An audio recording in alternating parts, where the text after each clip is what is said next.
건강 미리 챙겨야겠다 이런 생각 드시죠? 오늘은 시청자 여러분의 문의가 가장 많았던 치아 건강 관련해서 이야기를 나누어 보려고 합니다. 오늘 도움 말씀 주실 선생님 소개해 드릴게요. 치과 전문의 한진환 원장님 모셨습니다. 안녕하세요, 원장님. 안녕하십니까.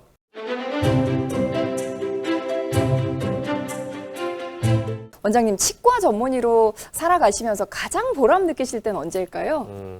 아무래도 저희 경우 같은 경우는 이제 임플란트를 이제 많이 하다 보니까 네. 어금니에도 임플란트 많이 심지만 앞니 쪽에도 임플란트 하시는 분들이 많죠. 그래서 앞니가 발치된 상태에서 오셨을 때 환자분들 대부분은 굉장히 이제 자신감이 부족하고 네. 목소리도 작고 이제 심지어 이제 입을 가리고 오시거나 이제 그죠. 코로나가 끝났는데도 마스크를 끼고 오시는 분들이 굉장히 많습니다. 네. 그런데 치료가 어느 정도 끝나고 나시면 일단 웃는 표정부터 굉장히 많이 밝아지시고요. 그리고 목소리도 자신감이 넘치게 됩니다. 네. 특히 이제 사회생활 하시는 분들은 그런 변화가 굉장히 중요하다고 보고 있는데요. 아무래도 신체적인 변화뿐만 아니라 정신적으로, 심리적으로 변화가 긍정적으로 바뀌는 모습을 볼 때 가장 보람을 느끼는 것 같습니다. 치과 전문의로서 우리 환자들의 미소를 찾아주시는 거네요. 자, 정말 많은 시청자분들께서 사례를 보내주셨는데요. 첫 번째 사례를 좀 소개를 해드릴게요. 60대 여성 시청자분의 질문입니다. 오래전 브릿지를 시술했던 시청자분이신데 염증이 생겨서 발치를 해야 하는 상황이라고 하셔요. 브릿지한 치아를 발치하면 임플란트 좀 여러 개 해야 할 것 같은데 원장님 고민 해결해 주실 수 있을까요? 그렇죠. 이 시청자와 유사한 환자분들은 굉장히 많이 오십니다. 제가 오늘 속 시원하게 해결해 드리도록 노력하겠습니다. 네, 자 그럼 지금부터 시청자분의 고민 하나하나씩 해결해 드리겠습니다. 자, 치료비 부담이 제일 많이 되시나 봐요.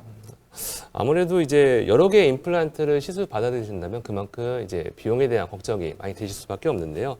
다행히 2014년 7월 1일부터 65세 이상 건강보험 가입자 대상으로 보험 임플란트가 급여로 적용이 됩니다. 네. 그래서 일정한 본인 부담 비율만큼 평생 2개까지 지원이 되실 거고요. 식립 시기는 65세 이상만 가능하시지만 그 전에 발치한 치아도 적용 대상이 되시니까 꼭 알아보시면 좋겠습니다. 다른 분들께는 좀 혜택이 없을까요? 제가 일말 차상위 계층이라고 하는 분들에게도 지자체마다 여러 가지 보조가 있는 것을 알고 있습니다. 그래서 희귀 난치성 질환자의 경우에는 10%, 그리고 만성 질환자의 경우에는 20%의 본인 부담 비율을 갖고 있고요. 네. 의료급여 대상자 역시 1종은 10%, 그리고 2종은 20%만 본인 부담을 하시면 되겠습니다. 네, 그러니까 차상위 계층, 만성질환자, 또 의료급여 대상자를 포함해서 여러분들께 지원이 가능하니까 꼭 한번 알아보셨으면 좋겠습니다. 그런데 원장님, 사실 이 질문 주신 시청자님은 브릿지를 했던 치아를 발치하는 거니까 2개 아니라 여러 개 임플란트 하셔야 되잖아요. 비용 부담이 엄청날 것 같습니다. 그렇죠. 그럴 수 있습니다. 그러나 방법은 있죠. 결과적으로 보면 이제 치아가 많이 발치되다 보면 어느 순간 이제 전체 임플란트 우리가 고려해보는 경우도 있는데요. 네. 이 역시 치아 개수만큼 전체적으로 다 임플란트 한다면 당연히 비용이 부담될 수밖에 없습니다. 네. 하지만 임플란트는 꼭 치아 개수만큼 다 신림을 필요할 필요는 없고요. 필요하다면 임플란트와 임플란트 사이를 마치 우리 한강에 있는 다리처럼 서로 연결하는 방식으로도 그러니까 브릿지 방식으로도 저희가 치료가 가능히 합니다. 임플란트와 다리가 조금 연결이 안 되거든요. 설명을 좀 해주실 수 있을까요? 그래서 다리라는 게 저희가 이제 한강에 있는 다리들을 보면 네.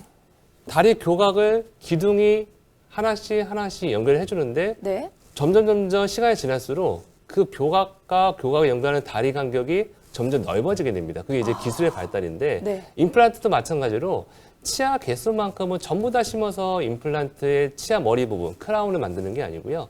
임플란트와 임플란트 사이 간격을 어느 정도 간격을 넓혀서 연결해주게 되면 치아 브릿지처럼 임플란트도 브릿지가 가능해집니다.